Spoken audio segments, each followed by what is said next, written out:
Hi friends, welcome to Arul cooking channel. இன்னைக்கு நம்மளோட சேனல்ல பார்க்க போற ரெசிபி ரொம்பவும் ஒரு ஹெல்த்தியான ஸ்வீட் ரெசிபி தான் செஞ்சு காட்ட போறேன். ஏபிசிடி அல்வா. இந்த அல்வா செய்யறதுக்கு சுகர் தேவையில்லை, ஆர்டிஃபிஷியல் கலர் தேவையில்லை, நெய்யும் 2-3 ஸ்பூன் வரைக்கும் தான் யூஸ் ஆகும். நல்ல கலர் ஆகணுன்றதுக்காக தினமும் ஏபிசிடி ஜூஸ் குடிப்பாங்க. நீங்க ஏபிசிடி ஜூஸ்க்கு பதிலாக இந்த மாதிரி அல்வா கூட செஞ்சு சாப்பிட்டு பாருங்க. உங்க வீட்டு குட்டீஸ்களுக்கும் கொடுங்க. ஏன்னா நார்மலா ஏபிசிடி ஜூஸ் குட்டீஸுங்க குடிக்க மாட்டாங்க. அல்வாவா கொடுங்க, ரொம்ப என்ஜாய் பண்ணி அவங்களே கேட்டு வாங்கி சாப்பிடுவாங்க. அந்த அளவுக்கு டேஸ்ட் ரொம்பவே சூப்பரா இருக்கும்.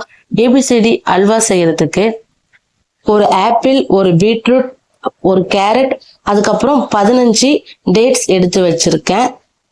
நான் எடுத்திருக்க அளவு எல்லாமே சின்ன சைஸ்ன்றதால 15 டேட்ஸ் போதுமானது. தேவையான நட்ஸ் நான் பாதாம் தான் எடுத்திருக்கேன். உங்க விருப்பம் போல நீங்க என்ன நட்ஸ் வேணா எடுத்துக்கலாம். இது எல்லாத்தையுமே நல்லா வாஷ் பண்ணிட்டு கட் பண்ணி எடுத்து வந்தாச்சு. டேட்ஸ்ல இருக்கிற சீடையும் ரிமூவ் பண்ணிட்டேன். இது எல்லாமே ஒரு மிக்ஸி ஜாருக்கு மாத்திட்டு நல்லா மைய அரைச்சிக்கணும். தண்ணி ஊத்தாம அரைச்சிக்குங்க. ஏன்னா பீட்ரூட், ஆப்பிள் இதெல்லாம் தண்ணி இருக்கும். தண்ணி ஊற்றி அரைக்கும் போது குக் பண்றதுக்கு ரொம்ப டைம் எடுக்கும். அதனால முடிஞ்ச அளவுக்கு தண்ணி ஊத்தாம அரைங்க. அப்படியே தண்ணி சேர்க்கணும்னாலும் கொஞ்சமா சேர்த்துக்குங்க. வீட்டில் அரைச்ச ஒயிட் கார்ன்ஃப்ளவர் மாவு தான் நான் சேர்த்துக்கிறேன். வெள்ளை சோள மாவு உடம்புக்கு ரொம்ப ரொம்ப நல்லது.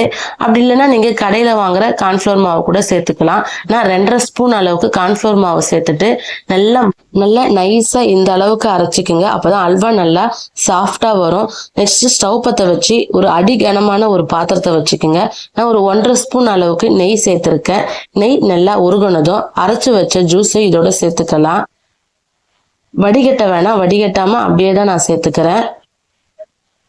அரைச்சு வச்ச எல்லாத்தையுமே பாத்திரத்துக்கு மாத்தினதும் கைவிடாம நல்லா மிக்ஸ் பண்ணிக்கிட்டே இருங்க. தண்ணி சேர்க்காதீங்க. தண்ணி சேர்த்தா குக் பண்றதுக்கு டைம் எக்ஸ்ட்ரா எடுக்கும்.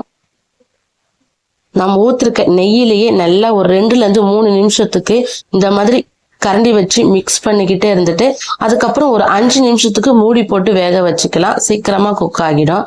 நல்லா மிக்ஸ் பண்ணியாச்சு. ஒரு 5 நிமிஷம் வேகட்டும். 5 நிமிஷத்துக்கு அப்புறமா ஓபன் பண்ணி பார்க்கும் போது நல்லா குக் ஆயிடுச்சு பாருங்க. அதோட கலர்லாம் சேஞ்ச் ஆயிருக்கு பாருங்க லைட்டா. திருப்பியும் நல்லா கரண்டி வச்சு மிக்ஸ் பண்ணிக்கிட்டே இருக்கணும். இந்த ஸ்வீட் செய்யறதுக்கு ரொம்பலாம் டைம் எடுக்காது. 15-20 நிமிஷத்துக்குள்ள இந்த ஸ்வீட் ரெடி ஆகிடும். ஸ்வீட்டுக்கு தேவையான அளவு சால்ட் சேர்த்துக்கிறேன். ஒரு பிஞ்ச் அளவுக்கு சால்ட் சேர்த்துக்கணும். எப்பவுமே ஸ்வீட்டுக்கு அதிகமா உப்பு சேர்த்துக்க கூடாது. கொஞ்சமா சேர்த்தீங்கன்னா அதோட ஸ்வீட் நல்லா இன்னும் எடுத்து கொடுத்து டேஸ்ட் நல்லா இருக்கும். ஒரு 1/2 ஸ்பூன் அளவுக்கு ஏலக்காய் தூளையும் சேர்த்துட்டு நல்லா மிக்ஸ் பண்ணிக்கிறேன். உங்ககிட்ட ஏலக்காய் தூள் இல்லைன்னா நீங்க இந்த ஆப்பிள், பீட்ரூட்லாம் அரைக்கும் போதே ஒரு 2 ஏலக்காவை கூட சேர்த்து அரைச்சிக்குங்க. என்கிட்ட ஏலக்காய் பவுடர் இருந்ததால நான் இந்த மாதிரி சேர்த்துக்கிறேன். லாஸ்டா திருப்பியும் ஒரு 1/2 ஸ்பூன் அளவுக்கு நெய் சேர்த்துக்கிறேன். நல்லா கைவிடாம கிளறிக்கிட்டே இருக்கணும். சுகர் அளவு எந்த அளவுக்கு இருக்குன்னு நீங்க செக் பண்ணிக்கோங்க. உங்களுக்கு இனிப்பு இன்னும் கொஞ்சம் தேவைப்பட்டுச்சுன்னா நீங்க ஒயிட் சுகர் சேர்த்துக்கலாம். உங்களுக்கு ஒயிட் சுகர் சேர்க்க விருப்பம் இல்லைன்னா நாட்டு சர்க்கரை, வெல்லம் இது 2ல கூட நீங்க எது வேணா சேர்த்துக்குங்க.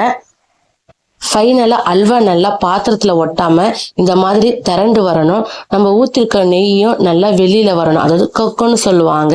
ஒரு சூப்பரான ஒரு டேஸ்டான அல்வா ரெடி ஆகிடுச்சு. ஸ்டவ் ஆஃப் பண்ணிட வேண்டியதுதான். நெக்ஸ்ட் ஒரு பாத்திரத்துல நான் நெய் தடவி வச்சிருக்கேன். நெய்க்கு பதிலாக ஆயில் கூட தடவிக்கலாம். கொஞ்சமா பாதாம இந்த மாதிரி சாப் பண்ணி சேர்த்திருக்கேன். நீங்க என்ன நட்ஸ் வேணா சேர்த்துக்கலாம். ரெடி பண்ணி வச்சிருக்க அல்வாவை இதோட சேர்த்துட்டு நல்லா இந்த மாதிரி ஈவனா ஸ்ப்ரெட் பண்ணி விட்டுக்குங்க. நீங்க சூடா கூட குழந்தைங்களுக்கு வீட்டில் இருக்கிறவங்க கொடுத்து பாருங்க. ரொம்ப என்ஜாய் பண்ணி சாப்பிடுவாங்க. ஆனா நான் இன்னைக்கு இந்த மாதிரி ஆற வச்சு பீஸ் போட்டு தான் கொடுக்க போறேன். ஒரு 1-2 மணி நேரத்துக்கு ஆற போட்டுக்குங்க.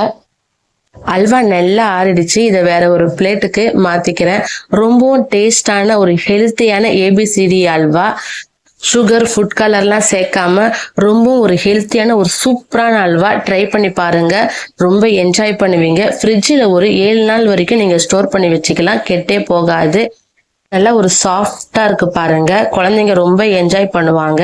அருள் குக்கிங் சேனல் லைக் பண்ணுங்க, ஷேர் பண்ணுங்க, சப்ஸ்கிரைப் பண்ணுங்க. Thank you for